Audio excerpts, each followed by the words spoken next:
Hello guys, welcome to my channel. In this video I will teach you a unique method of how to properly make a suit with a fuse. I know some will say they already know this, but it's not about using the fuse itself. Better yet, I invite you to watch my work, so without further ado let's get started. Of course you already know how to do this, but before that, listen to what I have to say. First of all, I have an advice for beginners that the pasting should be moderate, because there is another process to follow. It is determined that the next step is to trace the pattern on the folded fabrics. This will be the front part of the suit. Just follow and watch our video, because you will learn many more techniques in this tutorial. Maybe some of you may wonder why I am doing this. Its purpose is to prevent size reduction, because when the fabric is fitted with fusible cloth and ironed, its size changes. That's the reason why I glued it first, before tracing it on the pattern. The next reason is why it is only moderate to stick to the iron, so that the seam allowance is easier to remove the fusible cloth from the seam allowance, so that it is not thick. As you can see, the front part has a besting. The purpose of that is to prevent it from going astray, while passing every stripe with frequent stitches. Now sew it with infrequent stitches, about 1 centimeter distance to the lapel.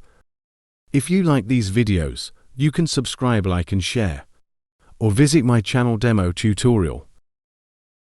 And from the end of the lapel, follow the line down. The same on that side. Also sew up, and the same in the armhole. Next, before forgetting the tucks, we'll also sew it, because it is included in the fuse removal.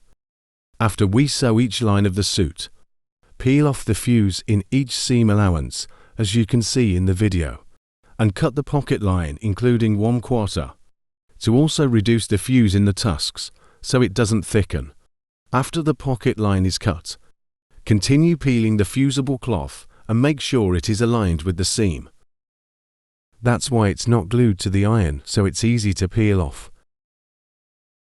Remember that work like this is only for those who are not lazy, and we should only teach ourselves to do quality and polished work, so that our customers will be happy and they will come back to us to work with us again. Next, reduce and leave a proper seam allowance. Just watch it, so you know what to do next after this. Now let's cut the flake of fusible in the seam allowance. I hope you understand why my process of making a fusible suit is like this.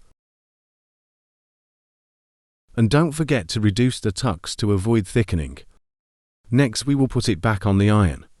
This time it is final, that after ironing it for the long life of the suit, it will not balloon. The iron that was used was a little wrong, because it was a steam iron, so it took a long time to stick. After sewing the tucks, split it and then iron it flat. Next, after connecting the side cutting to the front part, iron it well. As you can see, the front of the suit is slowly being finished. Now iron the seam allowance again to make it flat, and you must iron properly to avoid wrinkling. Make a strategy on how to make it as good as you can see. I know if some of you already know this. It's only for those who are still studying. These are just showing again how fusing is put on each of its parts, because it is known that the only people who watch them are those who study and want to learn other methods. That's the sleeves that are on the outside. That's how the fusible cloth is put, so it doesn't wrinkle when the O-hales are put on. And that's the parts of the sleeves underneath. That's how we put the fusible cloth. Those who are experienced in this field know there are many ways. And also the making of the chest pocket, watch it too, especially since it has a design. That's it guys, just follow what you see. Now we're almost done.